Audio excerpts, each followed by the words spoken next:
തങ്ങൾക്കെതിരായിട്ടുള്ള വിമർശനം വലിയ രീതിയിൽ അത് രാഷ്ട്രീയ ചർച്ചയാണ്. അപ്പോൾ ആ വിഷയത്തെ എങ്ങനെയാണ് ജനസംഘടന കാണുന്നത്?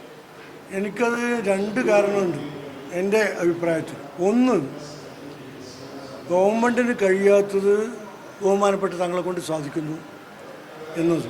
അതിനപ്പുറത്തേക്ക് 3 നിയമസഭാ ഉപതെരഞ്ഞെടുപ്പുകളിലെയും ഫലം എന്തായിരിക്കുമെന്ന് മുൻകൂട്ടി കണ്ടിട്ടുള്ള വിഭ്രാന്തിയിലാണ് മുഖ്യമന്ത്രി ഇത് പറയുന്നത്.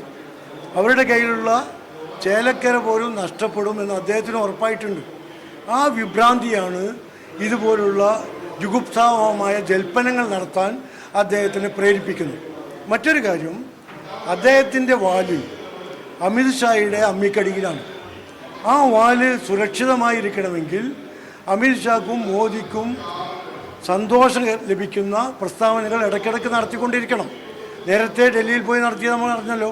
അതുപോലെ RSSകാരെ സന്തോഷിപ്പിക്കാനുള്ള പ്രസ്താവനകൾ ഇടയ്ക്കിടയ്ക്ക് നടത്തിക്കൊണ്ടിരിക്കണം എന്നതിൽ അദ്ദേഹത്തിന് നിർബന്ധമാണ്.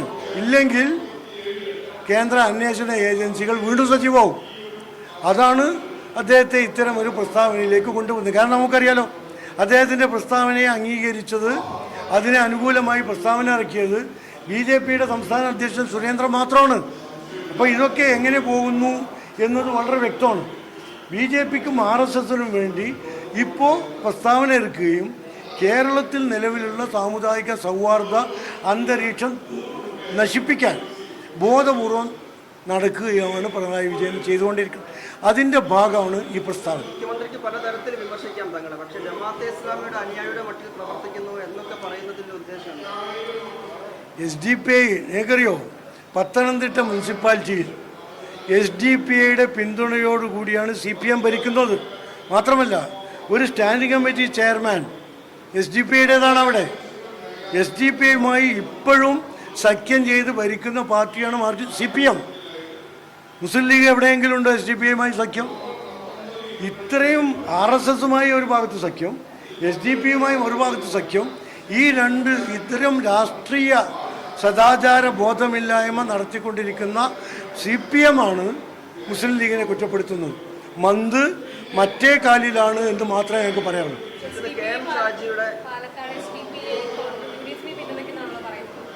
ഞങ്ങൾ അവരുടെ പിന്തുണ ചോദിച്ചിട്ടില്ല. അവർ വോട്ട് ചെയ്യാനുള്ള അവകാശമുണ്ട്. അവർ സത്യത്തിനും നീതിക്കും വേണ്ടി വോട്ട് ചെയ്യാൻ തീരുമാനിച്ചാൽ വോട്ട് വേണ്ട എന്ന് പറയാൻ പറ്റുമോ? ഞങ്ങൾ അവരായിട്ട് സഖ്യമില്ല, സഹകരണവുമില്ല, മുന്നണിയിലുമില്ല, ഒന്നുമില്ല. അവർ നല്ല സ്ഥാനാർത്ഥിയും നല്ല ആശയവും UDF ആണ് എന്ന് മനസ്സിലാക്കി വോട്ട് ചെയ്യാൻ തീരുമാനിച്ചു. അത് നല്ലതല്ലേ?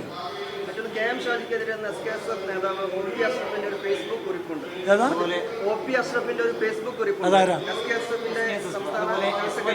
നമ്മൾ ഈ അറിയാത്ത ആളുകളുടെ, രാഷ്ട്രീയക്കാരല്ലാത്ത ആളുകളുടെ ഫേസ്ബുക്ക് പോസ്റ്റിനെ പറ്റിയൊന്നും മറുപടി പറയാൻ ഞാനാളല്ല. ഞാൻ മുസ്ലിം ലീഗിൻ്റെ സംസ്ഥാന ജനറൽ സെക്രട്ടറിയാണ്. അല്ല, ഞങ്ങൾ സംസ്ഥക്കെതിരല്ല, സംസ്ഥ ഞങ്ങൾക്കും എതിരല്ല. അതുകൊണ്ട് അതിനെപ്പറ്റി അഭിപ്രായം പറയേണ്ടതില്ല. ഇതിലേക്ക് ഇനി പോകേണ്ട സമയം അതില്ല. രാഷ്ട്രീയ കാര്യങ്ങൾ പറയൂ, അപ്പം ഞാൻ പറയും. മറ്റൊന്ന്, മുനമ്പ് വിഷയത്തിൽ വഖഫ് അല്ല എന്ന നിലപാടത്തിൽ ഉറച്ചു നിൽക്കുമ്പോൾ പോലും ഉമർ ഫൈസി മുക്കം പറയുന്നു അത് വഖഫ് ഭൂമിയാണ്, അവിടെ ഉള്ളവർ കുടിയിറക്കണം, നഷ്ടപരിഹാരം കൊടുത്ത് കുടിയിറക്കണമെന്ന നിലപാടാണ് അദ്ദേഹം പറയുന്നത്. അല്ല, അതൊക്കെ പറയിപ്പിക്കുന്ന ആരാ നമുക്ക് നന്നായിട്ട് അറിയാം. അവിടെ കേരളത്തിലെ മുസ്ലിം മതസംഘടനകളുടെ യോഗം ചേർന്നിട്ട് ഐക്യകണ്ഠേന എടുത്ത തീരുമാനമാണ്. അവിടെ ന്യായമായ അവകാശങ്ങളോടുകൂടി താമസിക്കുന്ന പാവപ്പെട്ടവരെ കുടിയിറക്കണം എന്ന് ഞങ്ങൾ ആരും പറഞ്ഞിട്ടില്ല. അതെങ്ങനെ ഒരു ഏതെങ്കിലും ഒരു വ്യക്തി പറഞ്ഞുകൊണ്ട് അതെങ്ങനെ തീരുമാനമാവുക? AP സമസ്തയുടെയും EK സമസ്തയുടെയും ഒക്കെ നേതാക്കൾ മുസ്ലിം മതസംഘടനാ യോഗത്തിൽ സംബന്ധിച്ചിരുന്നു. അവരെ ഇരുത്തിയിട്ടാണ് പത്രസമ്മേളനം നടത്തിയത്. അവരും പത്രസമ്മേളനത്തിൽ സംസാരിച്ചിട്ടുണ്ട്. അതാണ് ഞങ്ങളുടെ മൊത്തം തീരുമാനം. അതിലെല്ലാ സംഘടനകളും ഉണ്ട്. അത് അവരോടല്ല ചോദിക്കേണ്ടത്. നിങ്ങൾക്ക് മനസ്സിലാകുന്നത് ഞാനെങ്ങനെ പറയാം? അല്ല, അവരോട് ചോദിച്ചാൽ അവർ പറഞ്ഞുതരും, കൃത്യമായി പറഞ്ഞുതരും.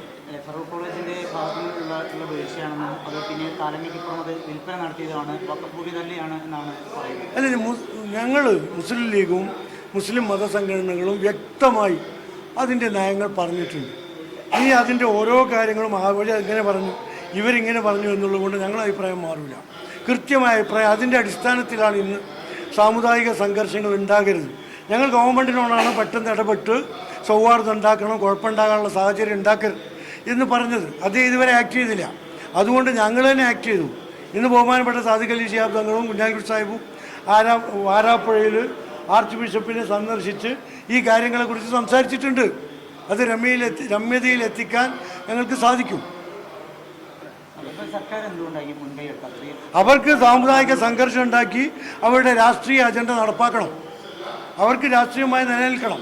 അതിന് സാമുദായിക അജണ്ട സംഘർഷം മാത്രമാണ് അജണ്ട. പാലക്കാടും മുഖ്യമന്ത്രിയുടെ പ്രചാരണത്തിനൊക്കെ കിട്ടിയ ജനപിന്തുണ അദ്ദേഹം ദർശിച്ചതാണ്. ഇത്രയും ശുഷ്കമായ ജനക്കൂട്ടം മുഖ്യമന്ത്രിയുടെ പ്രസംഗത്തിന് മാത്രമേ പാലക്കാട്ടുമൊക്കെ ഉണ്ടായിട്ടുള്ളൂ. അത് അവരെ നന്നായി ബുദ്ധിമുട്ടിച്ചിട്ടുണ്ട്. അതിൻ്റെ ഭാഗം, അതിന് കാരണം മുസ്ലിം ലീഗും സാദിഖ് അലി ശിഹാബ് തങ്ങളും ആണ് എന്നുള്ളതിൻ്റെ പേരിലാണ് ഈ ഇത്തരം വിഷലിപ്തമായ വാക്കുകൾ ബഹുമാനപ്പെട്ട മുഖ്യമന്ത്രിയുടെ വായിൽ നിന്ന് വരുന്നു. മറ്റുള്ളവരുടെ പ്രതികരണം ചോദിക്കുന്നില്ല. പകരം കെ എം ഷാജിയുടെ പ്രസംഗങ്ങളിൽ നേതൃത്വത്തിന് ഏതായാലും അതൃപ്തിയൊന്നുമില്ല. കെ എം ഷാജി മുസ്ലിം ലീഗിൻ്റെ നയങ്ങൾക്കെതിരായിട്ടൊന്നും പറഞ്ഞതായിട്ട് ഞാൻ അറിഞ്ഞിട്ടില്ല. മുസ്ലിം ലീഗിൻ്റെ നയങ്ങൾ മാത്രമേ ഷാജി പറഞ്ഞിട്ടുള്ളൂ. പിന്നെന്താ മുസ്ലിം ലീഗിൻ്റെ നയമല്ലാത്തൊരു നയം മുസ്ലിം ലീഗിൻ്റെ സംസ്ഥാന സെക്രട്ടറി പറയുമോ? ഈ പാർട്ടിയെ കുറിച്ച് നിങ്ങൾക്കൊരു ചുക്ക് പറഞ്ഞില്ല. നിങ്ങൾ ഈ പറഞ്ഞ ആളുകളെ കുറിച്ചൊന്നും എനിക്ക് അറിഞ്ഞൂടാ. മുസ്ലിം ലീഗ്, ഞാൻ രാഷ്ട്രീയ പറയുന്നത്, മുസ്ലിം ലീഗിൻ്റെ നയങ്ങളാണ് പറയുന്നത്. അതിൽ പറഞ്ഞ കാര്യങ്ങൾ ഞങ്ങൾ ഉറച്ചു വെക്കുന്നു. അതിൽ മാറ്റമില്ല. എന്താ സംശയം? അദ്ദേഹത്തിൻ്റെ വാക്ക് കേട്ടാൽ അതിനപ്പുറം തോന്നും. പക്ഷെ മറ്റൊരു വാക്ക് കണ്ടുപിടിക്കാത്തോളം തൽക്കാലം സംഘി എന്ന് തന്നെ നിൽക്കട്ടെ.